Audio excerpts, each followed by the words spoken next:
बच्चों, आज के वीडियो में हम एक नया चैप्टर शुरू कर रहे हैं। Linear equation in one variable, यानी एक चर में रैखिक समीकरण। तो इसमें कॉम्पिटेटिव एग्जाम में किस तरीके के क्वेश्चन आते हैं और linear equation in one variable है क्या। तो इक्वेशन आप समझते हैं, मैंने आपको इक्वेशन पहले भी बताया है कि इक्वेशन वो होती है जिसमें कि देखिए लेफ्ट हैंड साइड और राइट हैंड साइड एक बराबर होती हैं। जैसे एक तराजू होता है, तराजू में दो पल्ले होते हैं, एक बायां और एक दायां, ये दोनों बराबर होते हैं। और इसमें जैसे कि ये एक मान लीजिए ये एक रैखिक समीकरण है। तो ये समीकरण क्यों है और ये रैखिक क्यों है और ये एक चर में क्यों है। तो देखिए यहां पर एक चर x है ना। तो ये एक चर में समीकरण है और ये समीकरण क्यों है, क्योंकि समीकरण x के एक विशिष्ट मान के लिए यहाँ पर एक विशिष्ट मान क्या है x का विशिष्ट मान है 3। यहाँ पर वो विशिष्ट मान x का 3 है। 3+1 = 4। x की वैल्यू 3 रखेंगे तभी left hand side right hand side के बराबर होगी। तो ये समीकरण है। इक्वेशन जो है यानी समीकरण, ये एक चर में इसलिए क्योंकि यहाँ पर एक ही वेरिएबल है, उसका नाम है x वेरिएबल है और उसकी भी घात कितनी है, पावर कितनी है, x की पावर 1, उसकी घात 1 है। इसलिए ये वन वेरिएबल में लीनियर इक्वेशन वो होती है जिसमें उसमें उपस्थित चर की घात 1 हो। तो यहाँ पर आप देख रहे हैं कि इसमें जो चर है उसकी घात 1 है, इसलिए ये लीनियर इक्वेशन है और लीनियर इक्वेशन ये वन वेरिएबल है। ठीक है, तो अभी हमें इन्हीं पे काम करना है, linear equation in one variable. तो कोई सी भी, या जैसे हम लिख रहे हैं 2y+3 = 0, ये भी एक लीनियर इक्वेशन है और ये इन वन वेरिएबल है। y इसमें एक वेरिएबल है जिसकी पावर 1 है। ये इस रूप की होती है। अगर इसका जनरल फॉर्म लिखें तो ये ax+b = 0 linear equation in one variable जो है वो आपको इस फॉर्म की होती है। ठीक है, तो यहां पर हम इसे सॉल्व करेंगे। ये मैंने आपको थोड़ा बहुत बता दिया, ये आपको पहले पता होगा, नहीं पता होगा तो अब पता चल गया होगा। x की वैल्यू निकालने के लिए क्रॉस मल्टीप्लाई करेंगे, यानी 5 से 2 x को करिए 5, 2 x, और इधर 3 से करेंगे 2x+7 को। तो यहाँ हो जाएगा 10 - 5x और यहाँ हो जाएगा 3 × 2 = 6x + 21। ठीक है, अब जो है अगर x के एक तरफ ले लीजिए -5x -6x, हमने बाईं तरफ ले लिया, प्लस की इधर भी ले सकते थे, उससे कोई फर्क नहीं पड़ता। यहां हो जाएगा 21 और यहां होगा -10। ठीक है, तो यहां हो गया -11 हो गया और यहाँ कितना बच्चा 11 और x। ठीक है, यहाँ बच्चा 11 खाली। ठीक है, और तो अब क्या हो जाएगा, 11 से 11 कटा एक बार में, तो x की -x = 1 implies that x equal to क्या हो जाएगा, -1। ध्यान दीजिएगा, अगर -x की वैल्यू 1 है तो x की वैल्यू -1। ठीक है, आपने माइनस से दोनों तरफ मल्टीप्लाई कर दिया तो ये प्लस में हो जाएगा और ये माइनस में। जब माइनस से मल्टीप्लाई करेंगे साइन चेंज हो जाएंगे। तो x की वैल्यू आपकी क्या आ गई, x की वैल्यू आपकी आ गई -1। ठीक है, आपने ऐसे कर लिया। किसी पूर्णांक संख्या के, मान लीजिए, अब देखिए जब इस तरह के वर्ड प्रॉब्लम हो, वार्तिक प्रश्न हो, तो आपको करना क्या है, पढ़ते जाइए और उसको लिखते जाइए। किसी पूर्णांक संख्या, मान लीजिए पूर्णांक संख्या x है, x के 5 गुना, 5 गुना का मतलब 5 से गुणा, 5 से हो गई गुणा में 22 जोड़ने पर +22 जोड़ दिया। देखिए अब मैं थोड़ा थोड़ा पढ़ रही हूँ, थोड़ा थोड़ा लिखती जा रही हूँ। पूर्णांक संख्या x मानी, उसका 5 गुना 5 से गुणा, +22, 22 जोड़ दिया, कितना प्राप्त होता है, बराबर 127। ये लीजिए एक आपका लीनियर इक्वेशन बन गई। अब इसको सॉल्व करके x की वैल्यू निकाल लीजिए। वह संख्या क्या है, तो संख्या तो यही मानी थी ना, इसकी वैल्यू निकालनी है। 5x = हो जाएगा 127 - 22। 5x = क्या हो जाएगा, 7 में से 2 गया, आपका 5 बचेगा, 0 और ये 1। ठीक है, 105। तो x = क्या हो जाएगा, 105/5, 21। तो x की वैल्यू आपकी क्या आ गई, 21। तो वह संख्या 21 है। उत्तर की जांच के लिए भी देख लीजिए कि 21 को 5 से गुणा करिए तो कितना होता है, किसी संख्या के, पूर्णांक संख्या के 5 गुने, 5 से गुना करेंगे 105, उसमें 22 जोड़ेंगे तो 127 ही आ रहा है कि नहीं आ रहा है, हो गया। अब ये तीसरा क्वेश्चन है, इसमें लिखा है कि क्रमागत संख्याएं और वो भी विषम हो, तो एक विषम संख्या मान लीजिए x है, क्रम से आने वाली, जैसे अभी मैं आपको बताऊं, जैसे एक, एक के बाद क्रमागत कौन सी आएगी, विषम संख्या, तीन, तीन के बाद पांच, पांच के बाद सात, फिर नौ, फिर 11, फिर 13, इस तरीके से ये क्रमागत हो गई जो क्रम से आ रही है एकदम लगातार, ठीक है, x। तो दूसरी वाली क्रमागत संख्या क्या होगी, x+2, दो जोड़ने पर, क्योंकि देखिए एक के बाद दो जोड़ा तीन, तीन में दो जोड़ा पांच, पांच में दो जोड़ा, इस तरह से, तो एक होगी x, फिर x+2, फिर कितनी होगी, आप इसी तरीके से देखते जाइए, फिर उसके बाद फिर उसमें दो जोड़ेंगे x+4, फिर x+6, फिर x+8, ये क्या हो गई, ये क्रमागत संख्या, एक दो तीन चार पांच, पूछा है ना, पांच क्रमागत विषम संख्याओं का योग, योग का मतलब इनको जोड़ दीजिए, ये देखिए मैंने बीच में इनमें क्या कर दिया, निशान लगा दिया, टाइम आपका बच गया। अब देखिए योग कितना है, 305, ये पांच इसके बराबर हो गया, देखिए मैं लिखती गई धीरे धीरे और उसको फिर करती गई, तो थोड़ा थोड़ा पढ़ते रहिए, करते रहिए।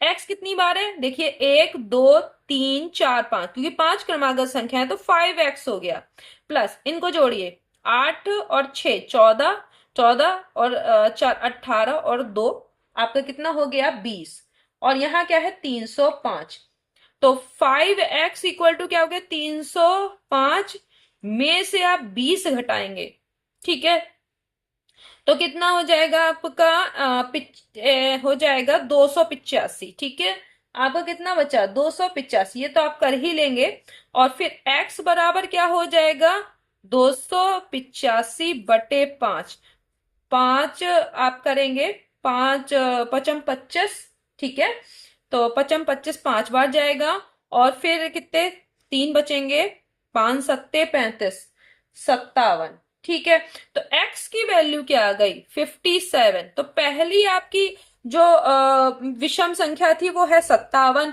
अब आपसे पूछा सबसे बड़ी, सबसे बड़ी क्या थी, सबसे बड़ी थी x+8, तो आपको क्या करना है, 57 में 8 जोड़ देना है, तो 57 में 8 जोड़िए तो कितनी हो गई 65, तो आपकी जो संख्याएं हैं वो है 57, फिर आपका डायरेक्ट आपने निकाल लिया, वैसे आपको निकालेंगे तो दो दो जोड़ते जाइए, फिर आपका 57 के बाद पहली लिख लीजिए 57, फिर 59 है, फिर कितनी हो जाएगी 61 हो जाएगी, फिर कितनी हो जाएगी 63 हो जाएगी, फिर कितनी हो जाएगी 65, तो आपकी संख्याएं क्या हो गई 57 हो गई, फिर 59 हो गई, फिर 61 हो गई, फिर 63, फिर 65, ठीक है, तो आप ऐसे भी कर सकते हैं, वैसे एक्स में डायरेक्ट 8 जोड़ेंगे आप तो ये बड़ी वाली संख्या आपकी आ जाएगी। तो आपको समझ में आया कि कैसे ये करना है। मीरा की माँ की आयु, मीरा की आयु से, तो मीरा की आयु से पूछ कहा गया है माँ की आयु, तो अब माँ की आयु कितनी हो जाएगी, मान लीजिए पहले मानेंगे आप मीरा की आयु, मीरा की आयु कितनी है, आयु मान ली x वर्ष, ठीक है, तो माँ की आयु कितनी होगी, ठीक है, माँ की आयु हो जाएगी मीरा की आयु से 4 गुनी, तो 4x हो गई कि नहीं हो गई माँ की आयु। 5 वर्ष पश्चात, 5 वर्ष बाद मीरा की आयु क्या होगी x+5, और माँ की क्या होगी 4x+5 होगी कि नहीं भाई, 5 वर्ष बाद का मतलब 5 वर्ष बीत गए, तो 5 वर्ष और जुड़ जाएंगे, तो इसकी माँ की आयु में भी 5 वर्ष जुड़ेंगे, मीरा की आयु में भी 5 वर्ष जुड़ेंगे, 5 वर्ष पश्चात उसकी माँ की आयु उसकी उसकी आयु की 3 गुनी, इसकी आयु की 3 गुनी के बराबर है माँ की आयु, ठीक है, तो आपका ये एक इक्वेशन बन गई, हो गया कि नहीं हो गया। अब इनकी वर्तमान आयु पूछी है, तो देखिए इसको सॉल्व कर लिए, देखिए मैं थोड़ा थोड़ा करती जा रही हूँ, पढ़ती जा रही हूँ, है ना, तो यहाँ पे 4x+5 इक्वल टू हो जाएगा 3x+15, अब इसको 4x-3x, क्योंकि ये एक बात को ध्यान दीजिए, जब लीनियर इक्वेशन को सॉल्व किया जाता है तो आप यहाँ पर ये बात को ध्यान रखिएगा, अगर हम इक्वल के साइन के लेफ्ट से राइट या राइट से लेफ्ट जाएंगे तो जो प्लस का साइन है वो इधर माइनस का हो जाएगा, और जो इधर प्लस का वो इधर माइनस हो जाएगा, तो साइन देखिए चेंज हो रहा है, प्लस का माइनस और यहाँ इधर माइनस का प्लस हो जाएगा, ठीक है। और अगर इस तरफ कोई गुणा में है तो वो भाग में हो जाएगा, और भाग में है तो क्या हो जाएगा, वो गुणा में हो जाएगा। तो यहाँ पे भाग लिख दीजिए, तो यहाँ क्या हो जाएगी, गुणा। साइन चेंज हो जाते हैं दोनों, ठीक है। तो यहाँ पे क्या हो गया, अब ये माइनस का हो गया, और इधर हो जाएगा 15 माइनस 5। तो यहाँ x बराबर क्या हो गई, 10 वर्ष। तो ये x किसकी आयु थी, मीरा की। और मीरा की माँ की आयु क्या है, 4 गुना है उससे। तो माँ उसकी, तो मीरा होगी 10 वर्ष की, और उसकी माँ कितनी होगी, 4 गुणा 10 बराबर 40 वर्ष। तो आपने ये दोनों की आयु निकाली। नेक्स्ट क्वेश्चन है 2x + 7 = 15। तो x की वैल्यू क्या होगी, तो ये तो बहुत इजी है। देखिए ये 7 इस तरफ जाएगा, ठीक है। तो क्या हो जाएगा, 2x बराबर 15 माइनस 7। देखिए मैंने बताया था ना कि लेफ्ट हैंड साइड से कुछ भी राइट हैंड साइड जाएगा, साइन चेंज होगा, प्लस माइनस में, माइनस प्लस में, गुणा भाग में, भाग गुणा में, ठीक है। तो यहाँ 2x बराबर क्या हो गया, 8। तो x बराबर क्या हो जाएगा, 4। क्यों, 2 से कट जाएगा, 2 4 जा, ठीक है, 8। तो इस तरह से हो जाएगा। डायरेक्ट भी आप काट सकते हैं तो आसान हो जाएगा। तो x की वैल्यू आपकी कितनी हो गई, 4, ठीक है। अब इधर क्या हो गया, इसको भी सॉल्व करिए। तो ब्रैकेट को खोलिए, 3n minus 45 equal to 21। 3n equal to 21 plus 45। ध्यान दीजिए माइनस में इधर है तो यहाँ इधर किस में आएगा, प्लस में। 3n इक्वल टू कितना हो जाएगा, 6, और यहाँ पे कितना हो जाएगा, 66। ध्यान दीजिए 1 और 5 6, और 4 और 2 6। तो इसका मतलब क्या है, n। यहां से डायरेक्ट भी आप काट सकते हैं, ध्यान दीजिएगा इसको। आप या तो ऐसे करिए, n इक्वल टू 66/3, क्योंकि ये मल्टीप्लीकेशन में डिवीजन में जाएगा, तो आपका हो जाएगा 22, ठीक है। आप डायरेक्ट ऐसे भी कर सकते हैं, तो इससे आपका टाइम बचेगा, इधर लिखने की जरूरत नहीं, यहीं पे काट लीजिए 22। तो n इक्वल टू हो गया 22। तो आप ये इस तरह से भी कर सकते हैं, ये आपकी इसकी वैल्यू आ गई। नेक्स्ट इस तरह का एक क्वेश्चन अभी आप कर चुके हैं, क्रॉस मल्टीप्लाई करिए 3 को 2x - 3 से, और इधर -2 को करना है 3x + 2 से, ठीक है। तो क्या होगा, यहां पर करेंगे मल्टीप्लाई, तो 6x - 3 या 9, ठीक है। इधर क्या हो जाएगा, माइनस का 6x - 4। ध्यान दीजिए ये x वाला इस तरफ ले जाइए, और ये वाला अचर वाला कांस्टेंट इस तरफ।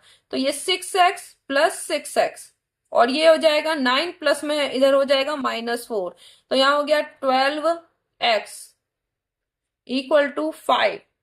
तो x इक्वल टू क्या हो जाएगा, ध्यान दीजिए 5/12, क्योंकि कटे कुछ है नहीं, 5/12। तो इसकी वैल्यू आ गई, हो गया। अब देखिए ये वाला क्वेश्चन, एक व्यक्ति 1 रुपए पे 5 पैसे टैक्स देता, तो ये पैसे में है, पैसे को रुपए में बदलिए, ठीक है। 1 रुपए में कितने पैसे होते हैं, 100 पैसे। तो अगर 1 पैसे में 1/100 रुपए, ठीक है। तो 5 पैसे में क्या करेंगे, ये रुपए में बदल गया, ठीक है। ऐसे ही रखिए, 5/100 रुपए देता है टैक्स, है ना, रुपए कर देता है, कर मतलब टैक्स देता है कितने पर, 1 रुपए पर। तो 1 पर देगा, वो एक एक नियम वाला आपने ये पढ़ा होगा। तो 1 पर देगा 1 बट्टा, अब देखिएगा 1/5, और जो हर के भी हर में होता है वो अंश में चला जाता है इतना। तो कितने कुल रुपए टैक्स देगा, 1550 रुपए कर देता है। तो क्या करेंगे, इसको गुणा करेंगे, 100 गुणा 1550/5। तो यहां वाला जो चीज है वो डिवीजन में आता है, भाग में जाता है, और ये वाला जो बाद में लिखते हैं वो गुणा में।